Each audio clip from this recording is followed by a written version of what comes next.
Hello my dear friends, how have you been?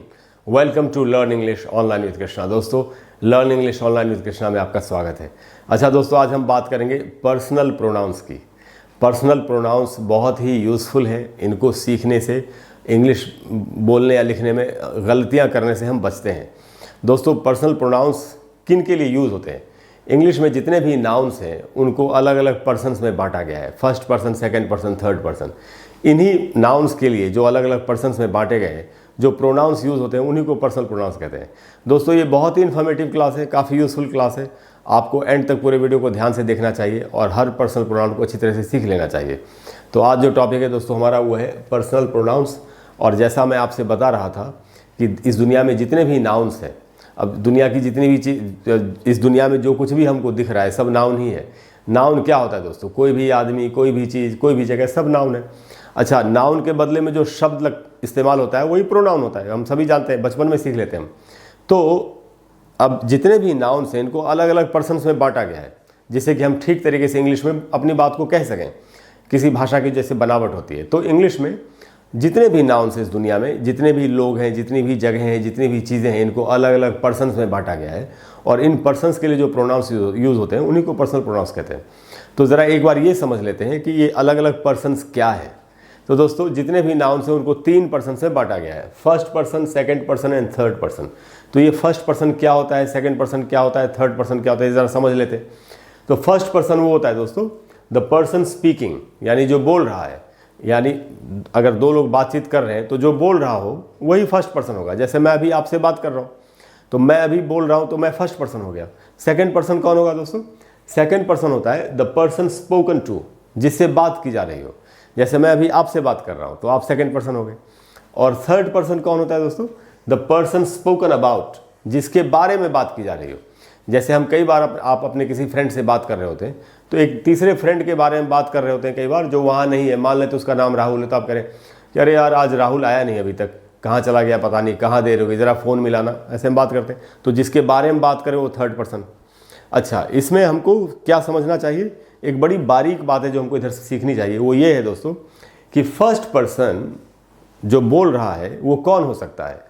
First person कोई सिर्फ human being ही हो सकता है, कोई सिर्फ इंसान हो सकता है। हमको इस बात को समझना चाहिए। सेकंड पर्सन कौन हो सकता है दोस्तों? सेकंड पर्सन जिससे बात की जा रही है वो भी कोई इंसान ही हो सकता है। एक इंसान दूसरे इंसान से ही बात कर सकता है।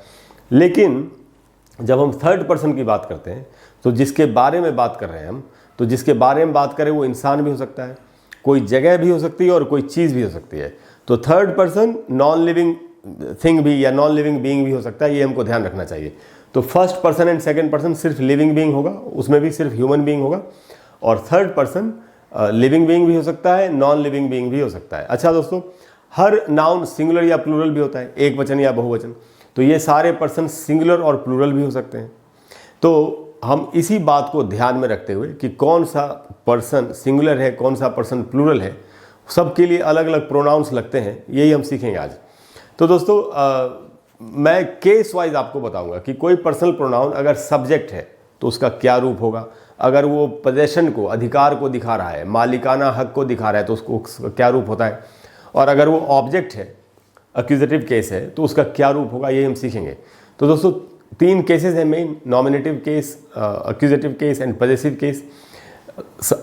नॉमिनेटिव केस में कौन सा वर्ड होता है? जो सब्जेक्ट होता है। पॉजेसिव केस में कौन सा वर्ड होता है? जो पोजेशन को दिखाए, अधिकार को दिखाए, मालिकाना हक को दिखाए। और एक्यूजेटिव केस में कौन सा वर्ड होता है? जो ऑब्जेक्ट होता है। इस प्रकार समझेंगे। तो जैसे हम किसी नाउन को इस्तेमाल करते हैं, सब्जेक्ट की तरह यूज़ करते हैं, ऑब्जेक्ट की तरह भी यूज़ करते हैं। जैसे मान लेते हैं राहुल आपके फ्रेंड का नाम है, तो आप कह सकते हैं ना, अगर नॉमिनेटिव केस में डालना हो राहुल को, तो हम कह सकते हैं कि राहुल इज़ माई फ्रेंड। इस सेंटेंस में राहुल सब्जेक्ट है, तो हम ये कहेंगे कि राहुल नॉमिनेटिव केस में है। अगर आपने कहा आई मेट राहुल, मैं राहुल से मिला, इसमें राहुल ऑब्जेक्ट है, तो हम कह सकते हैं कि राहुल एक्यूजेटिव केस में है। आप समझ गए कैसे एक ही वर्ड एक सेंटेंस में सब्जेक्ट हो सकता है, ऑब्जेक्ट हो सकता है, कोई नाउन। तो अब इस तरीके से कोई नाउन जब सब्जेक्ट ऑब्जेक्ट हो सकता है, और नाउन के बदले में जो वर्ड लगे वो प्रोनाउन होता है, तो प्रोनाउन भी तो सब्जेक्ट ऑब्जेक्ट हो सकता है। अब आप समझ गए, इन्हीं पर्सन्स के लिए जो प्रोनाउंस का इस्तेमाल होगा उन्हीं को पर्सनल प्रोनाउंस कहते हैं। तो एक एक करके समझते हैं दोस्तों। सबसे पहले शुरू करते हैं फर्स्ट पर्सन से। अगर फर्स्ट पर्सन सिंगुलर नंबर का वर्ड है, नाउन है, तो उसके लिए जो पर्सनल प्रोनाउन नॉमिनेटिव केस में यानी सब्जेक्ट के रूप में इस्तेमाल होता है वो है आई। आई को आपने देखा होगा, आई हमेशा सिर्फ सब्जेक्ट की तरह इस्तेमाल होता है। I am going, I am a student, I am a teacher, इस प्रकार से बोलते हैं। I am happy, I am sad, तो आई सब्जेक्ट होता है। अब अगर फर्स्ट पर्सन सिंगुलर नंबर है और उसका पोजेशन, मालिकाना हक, अधिकार दिखाना हो, तो उसके दो रूप हो सकते हैं। वो है माई एंड माइन, दोनों का ही मतलब है मेरा, सिर्फ यूज़ करने का तरीका अलग है। सेंटेंस में कैसे यूज़ होगा? अगर आपको बोलना हो ये मेरी किताब है, तो आप या तो बोल सकते हैं दिस इज़ माई बुक, ये मेरी किताब है, या दिस बुक इज़ माइन, ये मेरी किताब है। बस यूज़ करने का तरीका अलग है, मीनिंग एक ही है। This is my book, this book is mine, तो ये पॉजेसिव फॉर्म हुआ पर्सनल प्रोनाउन का, फर्स्ट पर्सन का।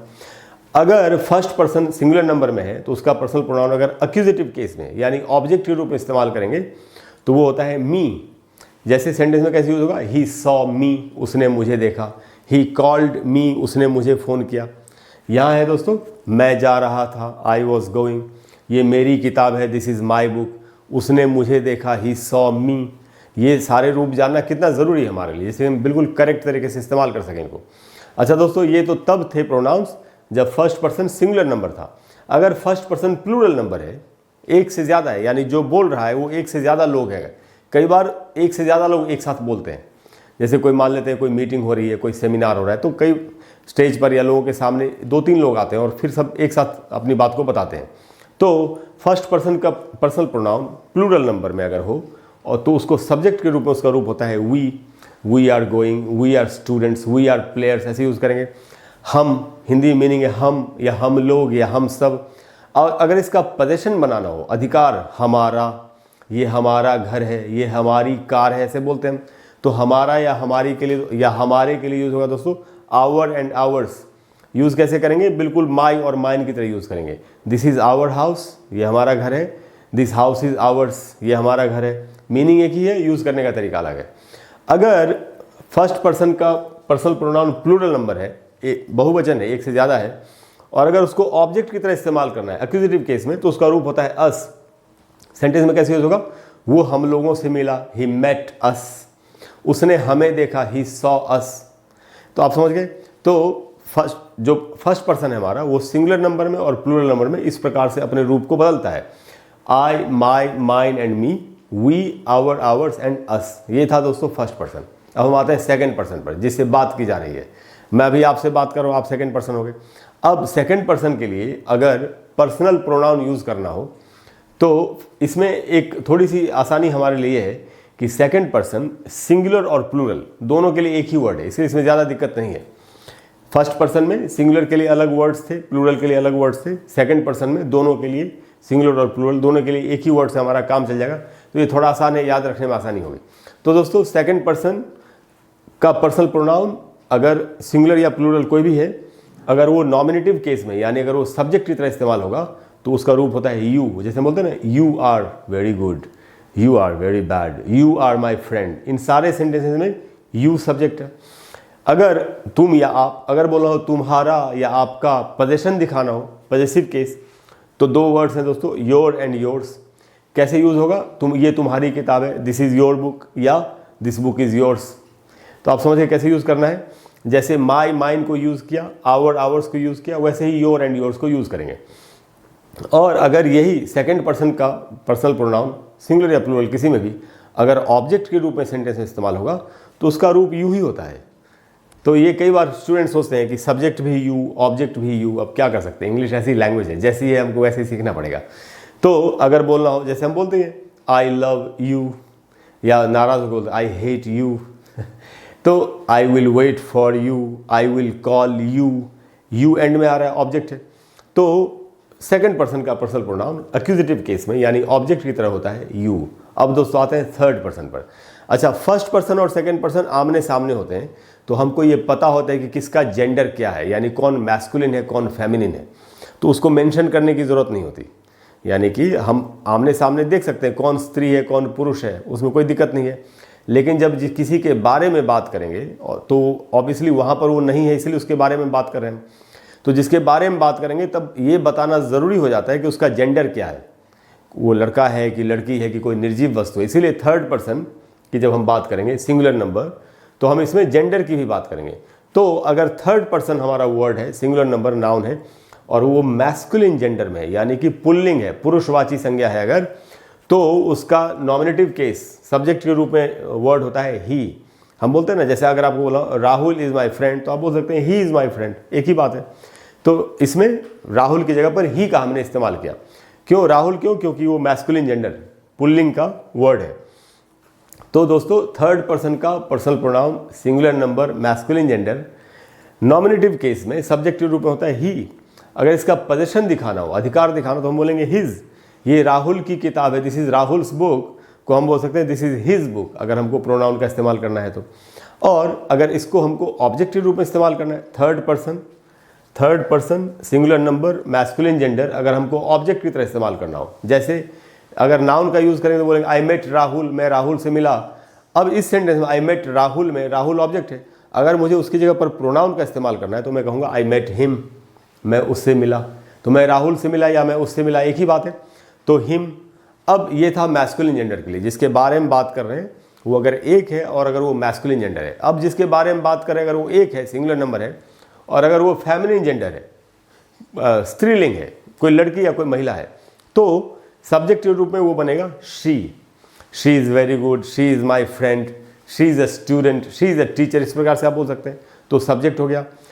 अब इसी का अधिकार अगर दिखाना हो, उसका, ये उसका घर है, तो लड़की है तो बोलेंगे दिस इज़ हर बुक, या दिस इज, ये उसका घर है, दिस इज़ हर हाउस, या दिस हाउस इज़ हर्स। तो हर एंड हर्स इस प्रकार से इस्तेमाल होगा, this is her house, this house is hers. जैसे माई और माइन इस्तेमाल हुए थे, आवर एंड आवर्स इस्तेमाल हुए थे, योर एंड योर्स इस्तेमाल हुए, वैसे ही हर एंड हर्स का इस्तेमाल करेंगे। और अगर इसको ऑब्जेक्ट के रूप में इस्तेमाल करना हो, जैसे आई मेट ज्योति, मैं Jyoti, third person singular number, feminine gender है, एक है, ऑब्जेक्ट के रूप में इस्तेमाल कर रहा हूँ, आई मेट ज्योति, इसमें आई सब्जेक्ट है, मेट वर्ब है, ज्योति ऑब्जेक्ट है। अगर मुझे ज्योति के लिए प्रोनाउन का इस्तेमाल करना है, पर्सनल प्रोनाउन, तो मैं कहूँगा आई मेट हर। अब यहाँ पर पॉजिटिव में भी हर है और ऑब्जेक्ट के रूप में भी हर है, ये थोड़ा सा देखना पड़ेगा आपको। तो आई मेट हर, ये था दोस्तों third person singular number masculine gender and feminine gender. अगर हमारा नाउन थर्ड पर्सन है, सिंगुलर नंबर है, एक वचन है, और अगर वो न्यूटर जेंडर है, यानी कोई निर्जीव वस्तु है, तो क्या क्या रूप बनेंगे? तो न्यूटर जेंडर में दोस्तों अगर वो सब्जेक्ट है तो उसको नॉमिनेटिव केस में है, यानी सब्जेक्ट है, तो वो वर्ड होगा इट। जैसे बोलते हैं ना, इट इज़ गुड, जैसे आप बोल रहे हैं oh the mobile phone is good, mobile phone तो अच्छा है, तो मोबाइल फ़ोन एक नाउन है, उसकी जगह पर प्रोनाउन यूज़ करना तो हम इट का इस्तेमाल कर सकते हैं। निर्जीव वस्तुओं के लिए इट का इस्तेमाल होता है, तो हम कहेंगे इट इज़ गुड, तो सब्जेक्ट के रूप में इसका इस्तेमाल होगा इट। अगर बोलना हो इसका, तो वो वर्ड है इट्स, पोजीशन दिखाने के लिए, अधिकार दिखाने के लिए इट्स। और अगर इसको ऑब्जेक्ट के रूप में इस्तेमाल करना हो तो हम बोलेंगे इट। जैसे आप बोलना चाहते हैं कि I bought a mobile phone, मैंने एक मोबाइल फ़ोन खरीदा, इस सेंटेंस में मोबाइल फ़ोन ऑब्जेक्ट है, तो अगर उसकी जगह पर मुझे प्रोनाउन यूज़ करना है तो मैं इट का इस्तेमाल कर सकता हूँ। I bought it, I saw a film, I saw it का इस्तेमाल कर सकते हैं। I bought a book, I bought it का इस्तेमाल कर सकते हैं आप। तो इट सब्जेक्ट के रूप में भी इट ही वर्ड है, इसका यानी पोजीशन बताना हो, अधिकार, तो इट्स हो जाएगा, और ऑब्जेक्ट के रूप में भी ये इट ही होगा। ये था दोस्तों थर्ड पर्सन सिंगुलर नंबर। अगर थर्ड पर्सन प्लूरल नंबर है हमारा नाउन, और उसके लिए हमको पर्सनल प्रोनाउंस लगाने, तो कैसे इस्तेमाल करेंगे? अलग अलग रूपों में, सब्जेक्ट के रूप में क्या रूप होगा, पॉजिटिव के रूप में क्या होगा, और ऑब्जेक्ट के रूप में क्या होगा। तो दोस्तों थर्ड पर्सन प्लूरल नंबर में एक ही वर्ड से आपका काम चल जाएगा।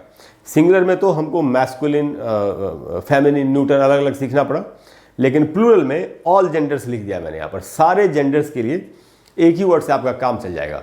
तो अगर थर्ड पर्सन हमारा नाउन है, प्लूरल नंबर है, बहुवचन है, और हमको उसके लिए प्रोनाउन का यूज़ करना है, तो सब्जेक्ट के रूप में होता है दे। जैसे अगर आप बोल रहे हैं बॉयज़, तो बॉयज़ के लिए भी दे लगा सकते हैं, गर्ल्स के लिए भी दे का इस्तेमाल कर सकते हैं, और बुक्स के लिए भी दे का इस्तेमाल कर सकते हैं। तो ये थोड़ी राहत वाली बात है कि इसमें सबके लिए अलग अलग वर्ड नहीं है। तो they are coming, they are my friends, they are players, इस प्रकार से आप बोल सकते हैं। अगर इनका पोजीशन दिखाना हो, अधिकार, मालिकाना हक, स्वामित्व दिखाना हो, तो दो वर्ड्स हैं फिर से, देयर एंड देयर्स। जैसे ये उन लोगों का मकान है, दिस इज़ देयर हाउस, या दिस हाउस इज़ देयर्स। जैसे हमने इनको यूज़ किया, माई और माइन को, आवर एंड आवर्स को, योर एंड योर्स को, एंड हर एंड हर्स को, वैसे ही हम देयर एंड देयर्स का इस्तेमाल करेंगे। This is their house, this house is theirs. उसके बाद दोस्तों अगर इसी को थर्ड पर्सन के पर्सनल प्रोनाउन को अगर ऑब्जेक्ट के रूप में इस्तेमाल करना हो तो होता है them. I saw those boys, मैंने उन लड़कों को देखा। अगर बॉयज़ के लिए मुझे प्रोनाउन लगा तो मैं बोलूँगा आई सॉ देम, मैंने उन्हें देखा। मैं उन लोगों से मिला, आई मेट देम। मैंने उन लोगों को फ़ोन किया, आई कॉल्ड देम। तो इस प्रकार से इस्तेमाल करेंगे। तो दोस्तों ये थे पर्सनल प्रोनाउंस। मैं तो आपको यही सलाह दूंगा कि ये जो चार्ट मैंने बनाया है ये आपको याद कर लेना चाहिए, जिससे कि कभी भी, कई बार होता है कि बातचीत के दौरान या अगर लिख रहे हैं तो कई बार पर्सनल प्रोनाउन हमसे गलत लग जाता है। ये चार्ट अगर आपके सामने रहेगा, ये आपको याद हो जाएगा, तो वो गलतियाँ हमसे नहीं होंगी। दोस्तों मुझे पूरी उम्मीद है कि आपको आज की क्लास अच्छी लगी हुई। अगर आपको क्लास अच्छी लगी हो तो प्लीज़ वीडियो को लाइक करें और शेयर करें और चैनल को सब्सक्राइब करें। और अगले वीडियो में आपको फिर से इसी तरह की कोई ऐसी बात बताऊंगा जिसको सीख करके हमारी सारी कन्फ्यूजन इंग्लिश सीखने के बारे में हम दूर करने की कोशिश करेंगे और अच्छी इंग्लिश बोलने की कोशिश करेंगे। इसके अलावा दोस्तों अगर कोई भी ऐसा टॉपिक है जो आपको परेशान कर रहा है और आप चाहते हैं कि मैं आपके लिए उस पर एक वीडियो बना दूँ, और अगर मुझे लगेगा कि वो वीडियो काफ़ी लोगों के लिए के काम आएगा, तो आप नीचे कमेंट बॉक्स में लिखिए। मैं उस पर आपको जितनी जल्दी होगा वीडियो बना करके देने की कोशिश करूँगा। Thank you very much. I will see you soon. Bye bye.